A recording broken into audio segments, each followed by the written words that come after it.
Всем привет! Сегодня мы рассмотрим с вами акварель корейской фирмы Mijelo, а именно серию Mission White Glass. Как пишет производитель на своем сайте, серия содержит яркие цвета, специально подобранные для дизайна и технического рисования. В серию входит 57 цветов по 15 мл, а также отдельные тубы белого и черного цветов по 100 мл. Существует два набора на 34 цвета и 6 цветов. В последний входит акварель исключительно серых оттенков. Из 57 цветов только 12 цветов однопигментные, 10 двупигментные, 23 трехпигментные, 10 четырех и 2 пятипигментные. При этом 22 цвета имеют в составе белила. Подробно о светостойкости, укрывистости и категориях я останавливаться не буду. В описании под видео я оставлю ссылку на официальный Color Chart серии. Перейдем к краскам. Цвета я выбирала, ориентируясь на Color Chart на сайте магазина, а не на состав красок и иные характеристики. Таким образом, мне попались цвета с разным пигментным составом и укрывистостью. Информация на каждой тубе дана подробно: серия, порядковый номер, название на нескольких языках, пигментный состав, светостойкость и прозрачность. Пойдем по порядку. Первый идет D721, лимонный желтый, пигмент PY3, 2 звезды светостойкости, прозрачный.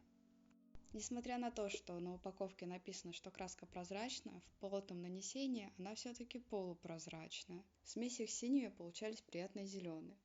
Лимонное желтое на этом же пигменте PY3 встречается у белых ночей, однако там степень светостойкости выше. Пигмент PR112, органический красный, 5 звезд светостойкости, полупрозрачный. Теплый красный, однако мне он показался ближе к оранжевому, особенно в плотном нанесении. Смеси с ним получались довольно грязные, даже с лимонной желтой оранжевый оттенок получался довольно темным. D713, розовая марена, пигмент PR83, антрахинон, 4 звезды светостойкости, полупрозрачный. Краску на таком же пигменте у других производителей я почти не нашла. PR83 чаще входит в состав масляных, а не акварельных красок. При плотном нанесении розовая марена дает темный, почти черный цвет. D746, Background Indigo, пигменты PB60, PB27, PG7 и PR179, 5 звезд светостойкости, полупрозрачный. У меня эта краска с самым большим количеством пигмента. Цвет вышел черный, в размытии холодный серый. Сам по себе мне цвет понравился, но в смесях дает довольно темные цвета, иногда даже грязь. D743, павлиний синий, PB15, PG7, 5 звезд светостойкости, полупрозрачный.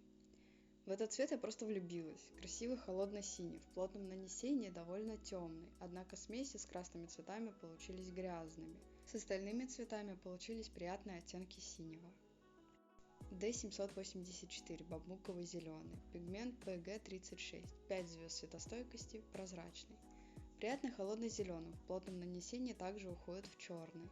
Пигмент PG36 также встречается в зеленой ФЦ у Котман и зеленой светлой у белых ночей, поэтому было бы интересно провести сравнение между этими цветами. D732, желто-зеленый, пигменты PY3 и PG36, 4 звезды светостойкости, полупрозрачный. В размытии слегка уходит в желтый, смеси с ним вышли довольно грязные, за исключением смеси с синими и желтыми цветами. Если бы я выбирала краски по пигментному составу, то вряд ли бы его взяла, поскольку взяла лимонный желтый и бамбуковый зеленый, пигменты которых есть в составе желто-зеленый. D778, вердитер синий, пигменты PB28, PB60 и PV6, 5 звезд светостойкости, укрывистый. Оказалось одной из красок с белилами в составе. Приятный холодный голубой, чем-то похожий на лавандовый цвет. Смеси с ним получаются неплохими, но довольно тусклыми, и о прозрачности можно забыть. D730, синий составной, пигменты PG7, PB15 и PV6, 4 звезды светостойкости, укрывистый. Как и предыдущий, имеет в составе белила. Холодный голубой, сочетание PG7 и PB15 встречается в лазурно-голубой и бирюзовый у белых ночей. Возможно, без белил в составе получился бы неплохой бирюзовый цвет. А теперь перейдем к выводам. Долго думала, что можно с такой палитрой нарисовать, пока не вспомнила про своих китов-бабочек. Решила изобразить его летящего в облаках. Рисую, кстати, в скетчбуке от Малевич, бумага 100% хлопок, 300 грамм. Краски мне понравились своей насыщенностью. По сравнению с другой серией Mijelo Mission Gold, эта серия дешевле. Если не брать краски с белилами, то для новичка может быть неплохим вариантом. Однако стоит обращать внимание на состав, чтобы не получились грязные смеси. Еще заметил, что в плотном нанесении краски могут давать блеск и быть слегка липкими, что тоже может быть для кого-то минусом.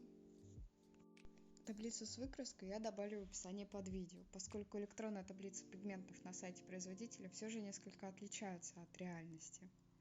А теперь небольшой спидпейнт под приятную музыку. Приятного просмотра!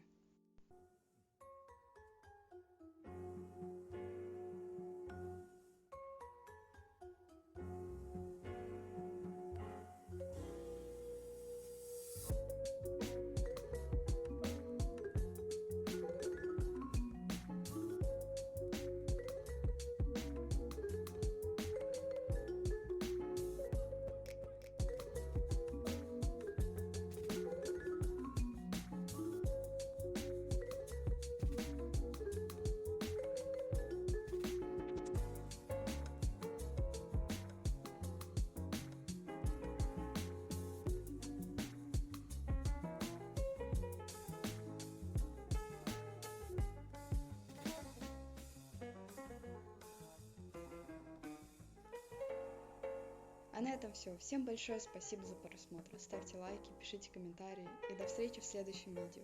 Пока-пока!